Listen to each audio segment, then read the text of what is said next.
गाय में 33 कोटि देवताओं का निवास है। जो गौ सेवा करता है उसका वंश कभी नहीं खत्म होता है। इसलिए गाय का जो रक्षा करता है, गौ माता का जो रक्षा करता है, गो रक्षा सबको करना चाहिए। गाय का जो रक्षा करता है, धर्म का जो रक्षा करता है, धर्म सदैव उसका रक्षा करता है। इसलिए गौ माता का रक्षा करना चाहिए। भगवान गौ चराने लगे कि श्याम माखन चुराते चुराते, कृष्ण माखन चुराते चुराते, अब तो दिल भी चुराने लगे हैं। श्याम माखन चुराते चुराते, अब तो दिल भी चुराने लगे हैं। श्याम माखन चुराते चुराते, अब तो दिल भी चुराने लगे हैं। श्याम माखन चुराते चुराते, अब तो दिल भी चुराने लगे हैं।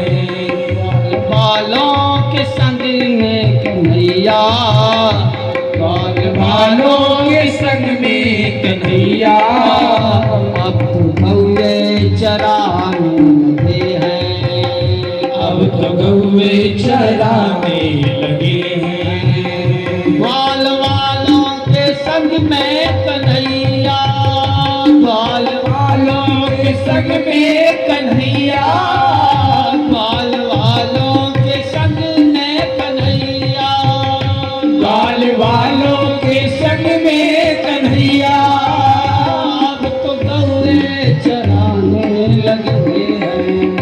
अब तो गौए चराने लगे हैं। श्याम माखन चुराते चुराते, श्याम माखन चुराते चुराते, अब तो दिल भी चुराने लगे हैं। अब तो दिल भी चुराने लगे हैं। लगे हैं, अब तो दिल भी चुराने लगे हैं।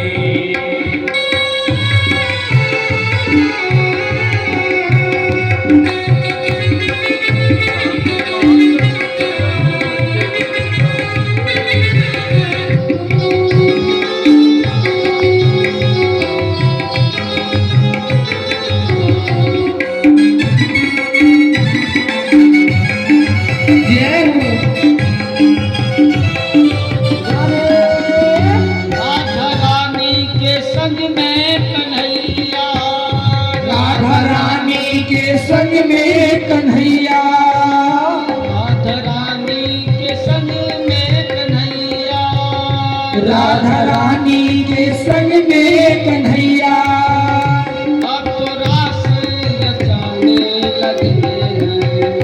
अब तो रास रचाने लगे हैं। श्याम माखन चुराते चुराते, श्याम माखन चुराते चुराते, कृष्ण माखन चुराते चुराते, कृष्ण माखन चुराते चुराते, अब तो दिल भी चुराने लगे हैं। अब तो दिल भी चुराने लगे हैं। अब तो दिल भी चुराने लगे हैं। सभी लोग मेरी ताली बजाइए। जितने लोग बैठे हैं भाई, सभी लोग करो हाथ। क्या बाबू? राधे।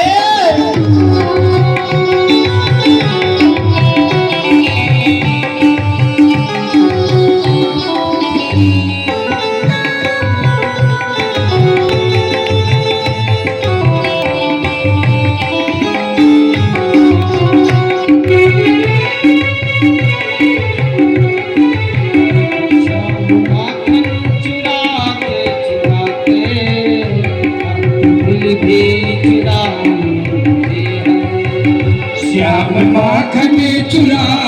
चुराते, अब तो दिल भी चुराने लगे हैं, अब तो दिल भी चुराने लगे हैं, चुराने लगे हैं, अब तो दिल भी चुराने लगे हैं।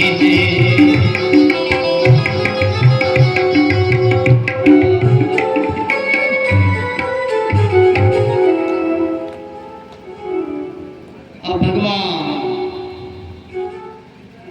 भगवान कृष्ण ने गौ रक्षा किया, तो आप सब लोगों को गौ रक्षा करना चाहिए।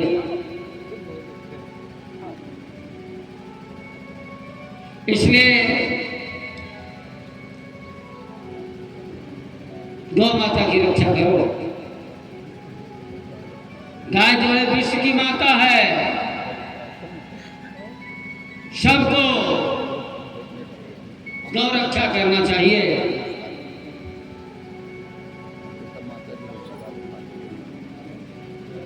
जो गौ सेवा करता है उसे बहुत फल मिलता है। एक दिन भगवान श्री कृष्ण बलराम के पास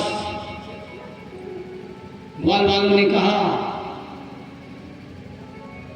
बलराम भैया, यहाँ से थोड़ी दूरी पर तालवन है, वहाँ पर बहुत से वृक्ष है, वहाँ बड़ा सुंदर सुंदर वहाँ फल है, हम लोग तालवन चलो, हम लोग उनको फल खिलाओ। सभी ग्वाल वाल सब उनके साथ में चल दिए। वहाँ धेनुकासुर नाम का असुर एक राक्षस रहता था, वह न तो वहाँ किसी को आने नहीं देता था, वहाँ फल गिर जाता था, सड़ जाता है, कोई खा नहीं पाता था उसके डर से, भय से। भगवान कृष्ण बलराम ग्वाल सब लोग गए और वहाँ धेनुकासुर नाम का असुर था, उसको भगवान ने पकड़ करके उसी वृक्ष के ऊपर पटक दिया और धेनुकासुर का शरीर छूट गया। धेनुकासुर क्या है बोले, देहाध्यास है। तब से सब लोग निर्भय होकर के सब वहाँ फल खाने लगे।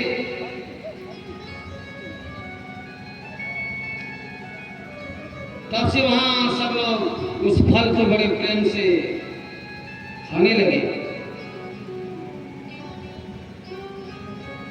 ये विलोक के दूषिता कृष्णा, कृष्ण है कृष्णा विलोक के दूषिता कृष्णा, कृष्ण है कृष्णा तस्यां विशुद्धमन्वीक्षन् सर्वं तमुद्वासे। भगवान ने यमुना जी में एक काली रथ था,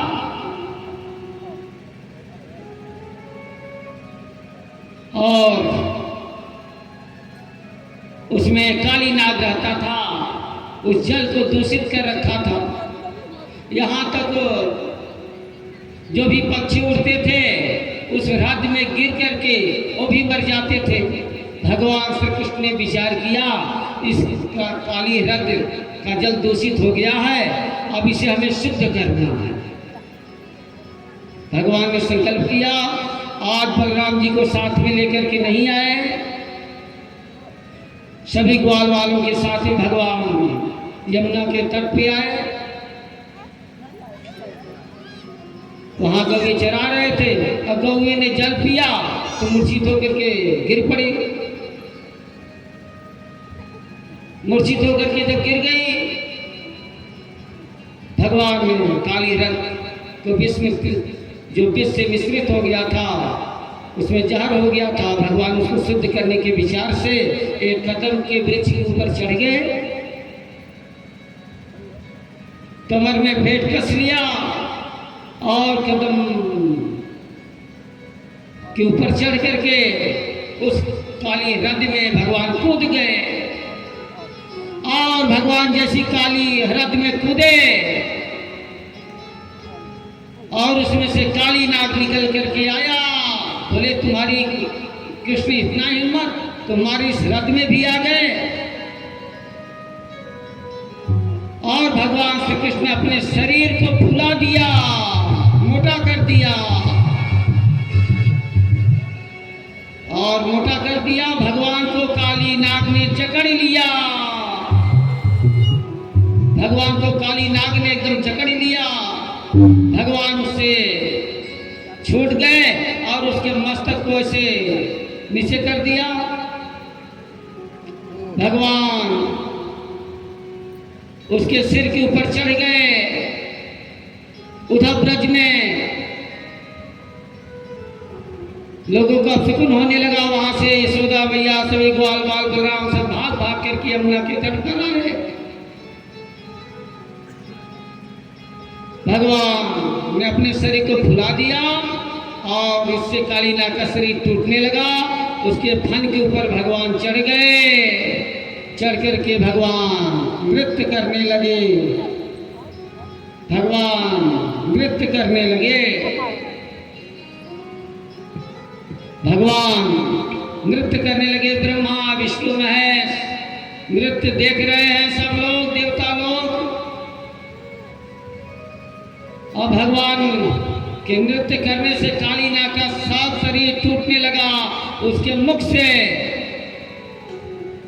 खून निकलने लगा, रक्त निकलने लगा। और नाग पत्नियों ने आकर के भगवान का स्तुति किया, बोले मेरे पति को छोड़ दो प्रभु। कि न्यायो ही दंड कृत किल विशोस्मिन् स्तवावतार खल निग्रहाय रिपो सुतानामपि तुल्य दृष्टिर धत्से दमं फलं मेवानुशंसम्। और नागपति ने कहा, बोले प्रभु छोड़ दो, हमारे पति को छोड़ दो। भगवान ने काली पर कृपा किया। इस प्रकार नागपत्नियों की प्रार्थना से प्रसन्न हो भगवान ने काली नाग को छोड़ दिया। वो अक्लेश पूर्वक धीरे धीरे श्वास लेता हुआ हाथ जोड़कर भगवान से बोला, बोले प्रभु हम तो जन्म से ही तमोगुणी और क्रूर स्वभाव के हैं। क्या करें, आपकी माया से मोहित हुए हमसे यह स्वभाव छोड़ा नहीं जाता। आप जगत के ईश्वर हैं, सर्वसमर्थ हैं। आपकी इच्छा है दंड दे या छोड़ दे या मारे। भगवान ने कहा, अरे सर्प तुम सपरिवार शीघ्र ही यहाँ से चले जाओ, विलंब न करो। कारण यह नदी मनुष्य पशु और पक्षियों से सेवित है। इसके भय से तुम रमणद्वीप छोड़कर यहाँ आए हो। वह गरुड़ आप तुम पर प्रहार नहीं करेंगे, क्योंकि तुम्हारे सिर पर हमारे चरणों की छाप लग गई है। शिवदेव भगवान कहते हैं, राजन परीक्षित, भगवान की आज्ञा पाते ही काली नाग अपनी पत्नियों सहित भगवान का पूजन करके रमणद्वीप को चला गया। तभी से यमुना जी का जल विष रहित हो अमृत के समान सबके लिए पीने योग्य हो गया। तब से पीने योग्य हो गया। जय जय राधा रमण गिरधारी, गिरधारी श्याम बनमाली। जय जय राधा रमण गिरधारी, गिरधारी श्याम बनमाली। जय जय राधा रमण गिरधारी, गिरधारी श्याम बनमाली। जय जय राधा रमण गिरधारी, गिरधारी श्याम बनमाली। जय जय राधा रमण गिरधारी, गिरधारी श्याम बनमाली। जय जय राधा रमण गिरधारी, गिरधारी श्याम बनमाली।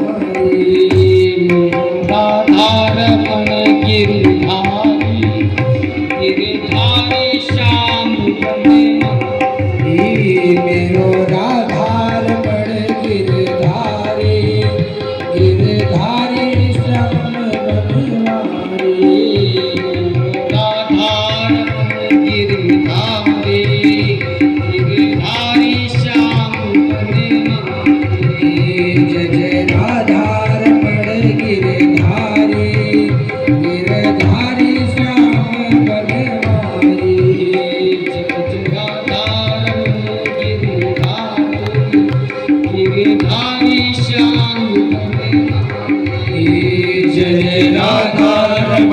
गिरधारी गिरधारी श्याम बनवारी।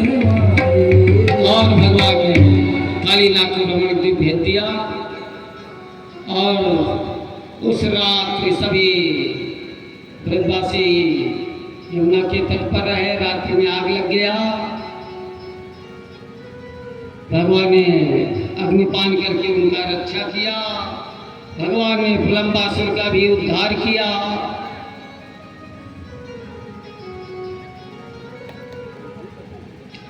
भगवान ने प्रलंबासुर का भी उद्धार किया।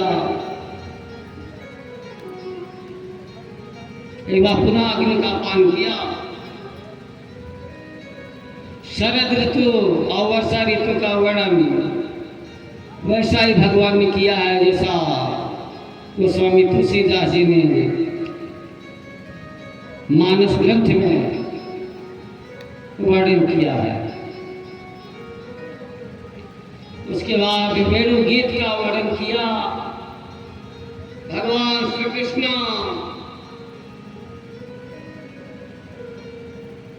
बंसी बजाते हैं।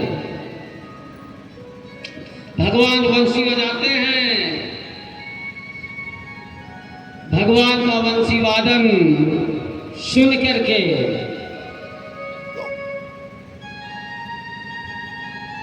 सभी मुग्ध हो जाते हैं। ये बंसी है क्या? रुद्र ही बंसी हैं। इसलिए कृष्ण में और शिव में कोई अंतर नहीं है। कृष्ण और शिव दोनों साथ साथ रहते हैं। शिव के हृदय में कृष्ण है, कृष्ण के हृदय में शिव हैं। भगवान शिव रुद्र बंसी के रूप में उनके साथ में रहते हैं। इसलिए कृष्ण सोते जागते बैठते उठते हर समय भगवान कृष्ण बंसी को अपने पास में ही रखते हैं।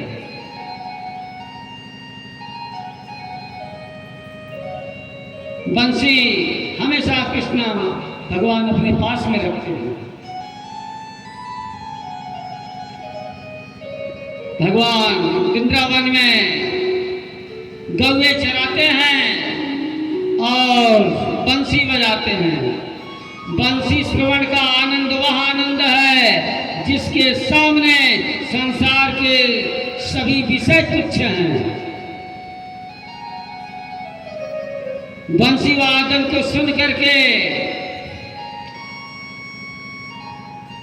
सभी मुग्ध हो जाते हैं कि बरहा पीडम नटवर वपु कर्णयोः कर्णिकारम बिभ्रतवास कनक कपिशम वैजयंतीं च मालां रंधान वेणोरधर सुधया पूरयन् गोपवृन्दैर् वृन्दारण्यं सपदरमणं प्राविशत् गीत कीर्तिः।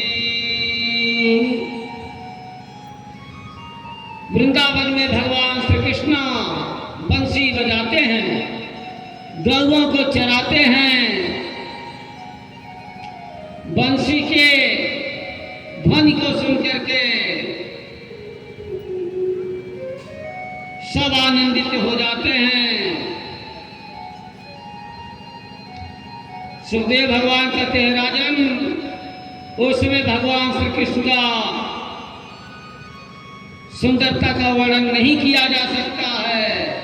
जिनके सिर पर मोर पंख का मुकुट शोभा पा रहा है, कानों में कर्ण फूलों की छवि सुशोभित है, पीताम्बर्यों वैजंती धारण किए हुए हैं, वेण के छिद्रों को अधर सुधा पिला रहे हैं। गोप मंडली जिनकी कीर्ति गान में मस्त हो रही है, संसार के सब आनंदित हो रहे हैं, प्रसन्न हो रहे हैं। संसार के सारे विषय भगवान के वंशी के फन के सामने सब तुच्छ है। भगवान की बंसी बहुत सुख देता है, आनंद देता है।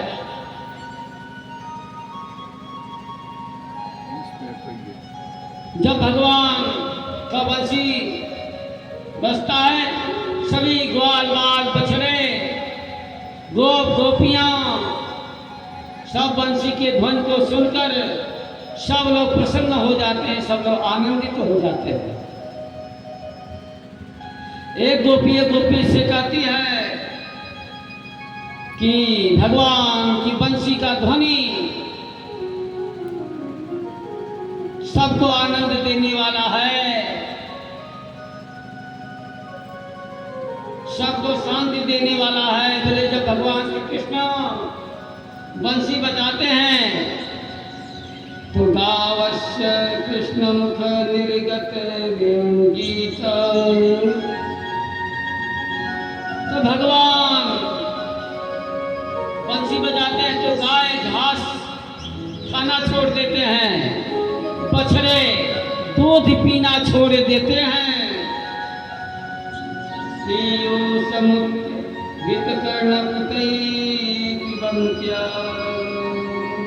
और बछड़े घास खाना छोड़ देते हैं।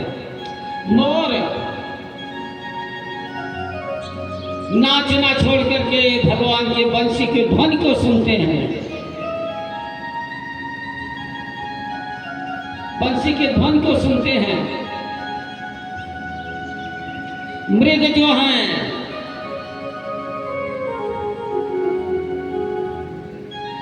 भगवान के बंसी को ध्वनि को सुन रहे हैं।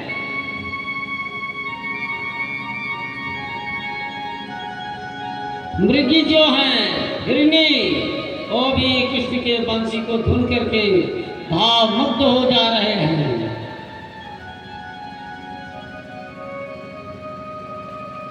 वो भी मुक्त हो जाते हैं। पक्षी वो भी चारा चुगना छोड़ देते हैं, वो भी बंसी को ध्वनि को सुनकर आनंदित हो जाते हैं। सभी पक्षी कृष्ण के बंसी को सुनकर के प्रसन्न हो जाते हैं।